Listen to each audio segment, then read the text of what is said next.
Kopi kop AC, kopi gelas terbalik, ditiup dan disedot. Kopi kop, kopi khas di Aceh.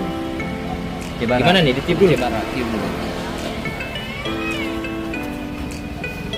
Jadi cara minumnya ditiup dulu.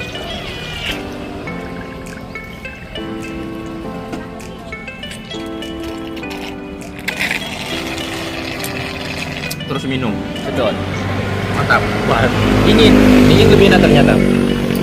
Namanya Kopi kop AC, kopi gelas terbalik, ditiup dan disedot. kopi kop, kopi khas di Aceh. Gimana nih, ditiup dulu? Jadi cara minumnya ditiup dulu.